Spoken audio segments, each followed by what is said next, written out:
Maka ini yang jadi perhatian buat kita. Sampai Nabi Muhammad SAW, Nabi itu saking pentingnya urusan piutang, sampai Nabi gak mau nyolatin orang yang berhutang.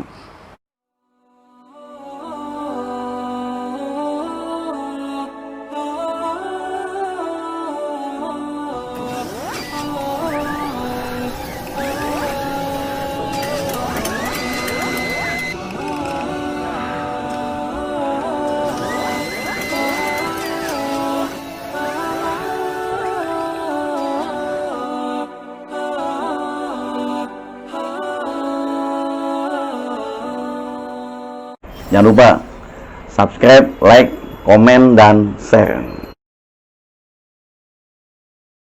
Assalamualaikum warahmatullahi wabarakatuh. Bismillahi walhamdulillah, salatu wassalamu ala rasulillah Sayyidina Muhammad ibni Abdillah wa alihi wa ashabihi wa man tabi'ahum wa nasarahu wa wala wa la hawla wa la quwata illa billah. Subhanaka la ilma lana illa ma 'allamtana innaka antal alimul hakim. Rabbi shrah li sadri wa yassir li amri wahlul 'uqdatam min lisani yafqahu qawli, amma ba'd. Puji syukur kehadirat Allah Subhanahu wa taala. Alhamdulillah, dengan limpahan nikmat karunia Allah kita masih diberikan kekuatan iman dan Islam, sehatul afiat, panjang umur, kemurahan rezeki yang diberikan oleh Allah Subhanahu wa taala. Mudah-mudahan senantiasa apa-apa yang telah Allah berikan kepada kita mampu kita syukuri kepada Allah Subhanahu wa taala. Dan mudah-mudahan kita tergolong hamba-hamba yang bersyukur kepada Allah Subhanahu wa taala. Salawat dan salam tak lupa kita haturkan kehadiran baginda Rasulullah sallallahu alaihi wasallam beserta para keluarga, para sahabat hingga akhir zaman. Mudah-mudahan kita mendapatkan syafaatul uzma dari baginda Rasulullah sallallahu alaihi wasallam. Para pemirsa channel YouTube Hafiz Akbar Official yang insyaallah dimuliakan Allah Subhanahu wa taala. Mudah-mudahan kita mohon sama Allah hari ini kita mendapatkan ilmu yang bermanfaat, ilmu yang bisa kita pakai untuk senantiasa taat kepada Allah dan untuk senantiasa beribadah kepada Allah Subhanahu wa taala. Ayuhal ibad, para pemirsa channel YouTube Hafiz Akbar Official yang insyaallah dimuliakan Allah Subhanahu wa taala. Hari ini kita akan membahas satu hal terkait tentang urusan kita antara manusia yang satu dengan manusia yang lain. Seperti yang sama-sama kita tahu, ibadah ini ada dua jenis. Ada ibadah yang namanya hablum minallah, ibadah yang terkait sama Allah Subhanahu wa taala. Itu di kitab fikih biasanya dibagi jadi satu bagian di awal, karena hubungan antara pencipta dan makhluknya. Ada juga bagian yang lain terkait dengan urusan yang namanya muamalah. Biasanya babnya di fikih itu setelah selesai membahas berbagai macam ibadah yang terkait dengan Allah Subhanahu wa taala, maka nanti biasanya kita fikih membahas tentang muamalah. Apa muamalah? Muamalah adalah ibadah yang terkait dengan urusan manusia. Ya, jadi tata pelaksanaannya namanya hablum minan nas, hubungan manusia yang satu dengan manusia yang lain. Kita bahas satu-satu di sini. Yang pertama, urusan kita sama Allah Subhanahu wa taala. Hubungan kita sama Allah Subhanahu wa taala terkait dengan ibadah, berbagai macam ibadah yang tersebut di dalam arkanul Islam, rukun-rukun Islam yang semuanya terbagi dan terperinci di dalam kitab fikih kita.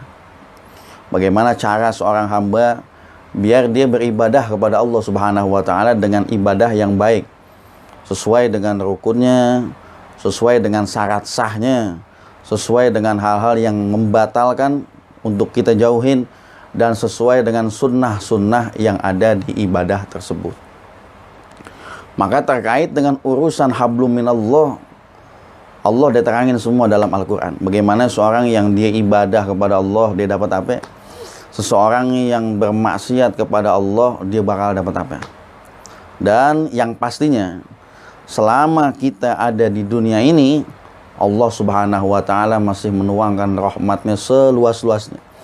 Artinya untuk orang-orang yang ibadahnya masih payah, masih jauh sama Allah, masih kadang-kadang kita ibadah sama Allah, Allah masih meluaskan rahmatnya untuk kita bisa memperbaiki diri kita semakin baik dalam beribadah kepada Allah.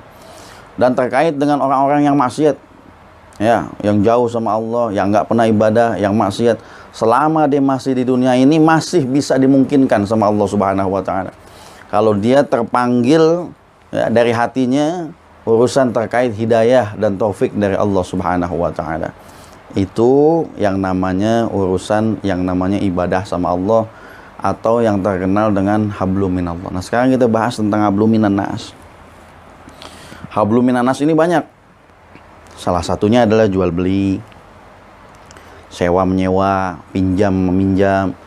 Dan hablum minan nas yang paling detail dibahas oleh para ulama kita serta Nabi adalah yang namanya utang piutang.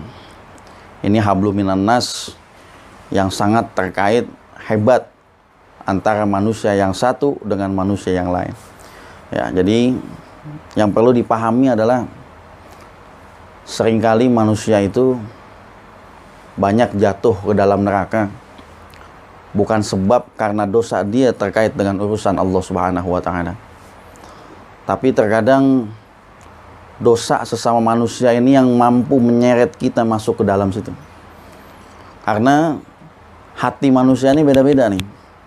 Ya, ada orang yang hatinya gampang maafin, ada orang yang hatinya cuek, dia mau disakitin model kayak bagaimanapun dia cuek aja. Ada orang yang gampang sakit hati. Ada orang yang nggak terlalu memperdulikan tentang urusan utang piutang. Ada orang yang benar-benar detail sampai dia mau bawa ke akhirat urusan ini. Jadi jenis manusia yang bermacam-macam inilah yang menyebabkan seringkali manusia jatuh kepada urusan kemaksiatan, jatuh kepada masuk di dalam jurang neraka sebab daripada urusan hablum minan nas. Nah, maka kita perhatikan dari satu-satu ini. Utang piutang ini muncul ketika seseorang ingin niat membantu saudaranya. Ya. Dan ini salah satu hal yang dianjurkan di agama kita. Kalau bahasa kita gampangnya saling ngebantu satu dengan yang lain. Ketika saudara kita yang bukan kandung bahasanya, tapi dia saudara seiman, tiba-tiba dia dalam kondisi yang susah, dia minta tolong sama kita, sunnah hukumnya kita ngebantu dia. Sebagaimana yang dicontohin sama Nabi. Nabi itu ngebantu siapa aja. Siapa orang dibantu sama Nabi. Bahkan Nabi lebih banyak ngebantu orang miskin daripada ngebantu orang kaya. Diterangkan dalam kitab Simtud Durar, iza da'ahul miskinu ajabahu ijabatam mu'ajjalah. Nabi itu kalau dipanggil, iza da'ahul miskin, kalau dipanggil sama orang miskin minta tolong sama Nabi. Iza da'ahul miskin ajabahu ijabatam mu'ajjalah. Ajabahu, dia ijabah doanya, dijawab sama Nabi. Artinya panggilan orang miskin itu lebih cepat dijawabnya sama Nabi. Ajabahu ijabatan mu'ajjalah, dengan jawaban yang mu'ajjal, cepat. Nabi jawabnya kagak pakai lama-lama. Jadi kalau orang minta tolong, apalagi terkait orang miskin, Nabi cepat. Jadi itu dia masuk bagian sunnah kita. Ada orang minta tolong, kita kagak tolongi, kagak enak. Karena sumbernya memang begitu. Kenapa sekarang orang-orang sekarang ini kelilit utang yang terkait dengan bank? Sebabnya ini. Karena muslim yang satu sama muslim yang lain dia udah ogah minta tolong. Aneh nggak mau nolongin si A, aneh nggak mau nolongin si B. Nah, ini orang susah nih dalam kondisi yang model begini, dia terdesak, dia mau minta tolong sampai lagi, ya ujung-ujungnya dia minta tolong sama bank deh. Akhirnya terlilit dengan masalah yang terkait dengan praktek riba. Akhirnya salah kita juga. Artinya apa? Karena utang piutangnya udah kagak ada yang sama manusia, maka munculnya ke sini. Maka ini yang jadi perhatian buat kita. Sampai Nabi Muhammad SAW, Nabi itu saking pentingnya urusan piutang, sampai Nabi kagak mau nyolatin orang yang berhutang. Apa penyebabnya Nabi nggak mau nyolatin yang berhutang? Apa nanti bermasalah? Enggak, bukan masalah itu. Yang pertama, utang piutang itu masalahnya sama orang. kaitannya hablum minan nas. Sedangkan doa Nabi adalah doa yang wajib dijawab. Ya, kalau Nabi bilang Allahumma gfir lahu warhamhu wa'afihi wa'fu anhu. Ya Allah ampunin nih mayit. Ya Allah nih rahmati nih mayit. Semuanya Nabi minta. Itu pasti kejawab tuh. Kalau Nabi yang nyebutin doanya kejawab. Tapi di satu sisi ada satu doa yang nggak mungkin dijawab. Kenapa? Karena ini doanya terkait ada urusan antara manusia yang satu dengan manusia yang lain yang belum selesai. Tuh. Maka dari lantaran kayak begini Nabi Muhammad kagak mau nyolatin. Kenapa? Karena doa Nabi wajib dijawab di satu sisi. Tapi di satu sisi ada hal yang nggak mungkin terjawab. Kenapa? Karena nih si mayit masih punya hubungan sama orang lain. Bukan yang hubungannya sama Allah Subhanahu wa Ta'ala. Tapi kalau ditawarin sama kita nggak bisa ngikutin yang begini. Kalau kita kan doanya kagak wajib dijawab. Ya, jadi ada orasan orang yang memang tentang piutang, ya kita harus bantu. Itu terkait dengan utang piutang. Nah, yang kedua, nanti setelah di yaumil kiamah beres semuanya nih, Allah pertanggungjawabkan kita terkait tentang ibadah yang terkhusus sama Allah. Habis itu Allah nanti ngasih waktu ya terkait dengan urusan manusia yang satu dengan manusia yang lain. Nanti Allah kasih waktu nih antara satu dengan yang lain. Bagaimana? Masih ada yang terasa dizolimin nggak? Masih ada terasa nggak enak nggak dia? Masih ada terasa ganjelan nggak? Masih ada terasa orang yang masih kesangkut nggak hartanya sama kita? Nanti ditanya tuh. Urusan ibadah kita udah beres. Banyak orang masuk surga karena rahmat Allah. Tapi yang masuk neraka banyak di sini nih ntar nih. Kenapa? Karena ada satu hal manusia dan manusia yang lain yang terkait yang kebawa sampai ke akhirat. Ini yang susah. Maka diterangin orang kalau punya utang pakai istighfar segede apapun kagak bakal luntur. Karena bab utang itu bukan bab istighfar. Bab utang itu bukan babnya kita minta ampun sama Allah. Biar kata kita hebat istighfar sama Allah. Biar kata hebat kita minta ampun sama Allah. Utang mah babnya bab bayar. Ya, kalau antum gak sanggup bayar, ya udah ini dia. Antum minta halalin bagaimana caranya supaya yang punya piutang kita itu halal buat kita. Itu salah satu jalan supaya jangan sampai hal ini bisa ke bawah ke akhirat. Ini yang jadi perhatian. Jadi buat orang-orang yang memang ada ganjelan hutang, kita harus ada itikat baik. Datang sama orang tertentu, datang sama orang yang memang pernah kita pinjemin hartanya sama kita. Kita datang ke situ, kita ngomong di situ, kita minta halalin terkait itu. Yang kedua, kalau nggak caranya kayak begitu, ada dua lagi. Allah tawarin sama orang yang piutang. Allah tawarin sama orang yang ngutangin sama orang lain.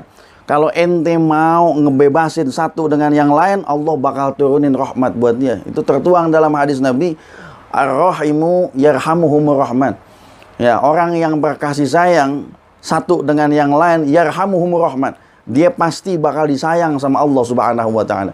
Kenapa Nabi kita Muhammad SAW disayang sama Allah? Karena dia sayang sama semua makhluk. Nggak ada makhluk di dunia ini yang nggak disayang sama Nabi. Sekalipun dia bermaksiat, Nabi tetap deketin orang itu supaya dia masuk ke dalam agamanya. Supaya dia masuk ke dalam ibadahnya. Supaya dia masuk ke dalam ketaatan kepada Allah. Jadi Nabi jiwanya ngajak orang. Terus dia ngajak orang. Nggak ada habis-habisnya Nabi ngajak orang sampai situ. Ini yang jadi satu rahmat dari Allah Subhanahu wa Ta'ala buat kita. Makanya jadi bahan perbandingan buat kita. Jadi kalau ada yang diutangin, kalau antum nggak mampu bayar, antum minta halalin deh datang sama orang. Nauzubillah min dzalik, jangan sampai ini kebawa urusan kita ke akhirat. Atau penawaran yang kedua, kalau memang ini jangan sampai kebawa ke akhirat, orang yang piutang dia mau ngebebasin harta ini dan Allah bakal kasih rahmat yang besar buat orang yang ngutangin kalau dia mau ngebebasin ini. Kenapa ini bisa terjadi? Supaya hak adami bebas. Ya, dengan kita tidak menyulitkan satu dengan yang lain, atau dengan kita nggak perlu membawa ini sampai ke akhirat, atau kita mampu mempertanggungjawabkan ini sama orang yang dituju. Mudah-mudahan semuanya apa yang kita kerjakan selalu mendapatkan ridhonya Allah Subhanahu wa Ta'ala. Ayuhal ibad, ini hal yang terpenting buat kita. Ya, ini bab yang kagak ada kaitannya sama Allah Subhanahu wa Ta'ala. Maka ini jadi bahan perhatian. Hati-hati. Kalau Allah itu maha rahmannya luar biasa. Ya, kemana sih rahmannya Allah sampai ke orang-orang maksiat? Beda nih, hati-hati sama manusia. Manusia ini luar biasa, kadang ngumpetin kebenciannya sama orang ini rapi banget. Ya, tapi dia bisa tuntut kita di akhirat, sedalam-dalamnya bisa kita tuntut.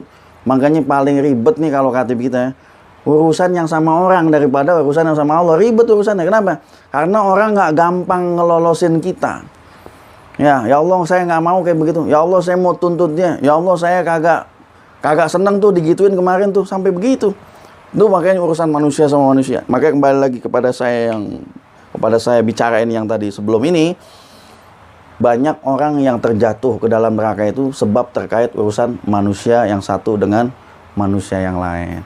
Banyak istighfar kita sama Allah kagak bakal ngeruntuhin ini. Cuman satu caranya, menghalalkan sama orang yang kita tuju. Nah, ini bagian amal ya, atau pekerjaan yang terkait dengan urusan kita. Mudah-mudahan Allah mempermudah langkah kita untuk bisa menghalalkan antara saudara kita satu dengan yang lainnya, terkait dengan urusan hal-hal yang sifatnya kebencian, terkait urusan yang namanya hal utang piutang. Mudah-mudahan semuanya diberesin sama Allah Subhanahu wa taala. Diberikan kemudahan oleh Allah Subhanahu wa taala, sampai Nabi kita punya doa yang doanya itu adalah doa untuk bisa ngebayar utang, saking penting itu. Supaya ini jadi perhatian buat kita, jangan anggap enteng perkara ini, jangan sampai hal ini bisa kebawa nanti ke akhirat. Nauzubillah min dzalik. Ini saja yang dapat saya sampaikan. Mudah-mudahan bermanfaat, terutama buat diri saya, umumnya untuk seluruh kaum muslimin dan muslimat, dan para pemirsa setia channel YouTube Hafiz Akbar Official. Mudah-mudahan kita selalu diberikan kesehatan oleh Allah, dan mudah-mudahan doa-doa kita diijabah oleh Allah Subhanahu wa taala. Hadanallahu wa iyyakum ajmain. Wassalamualaikum warahmatullahi wabarakatuh.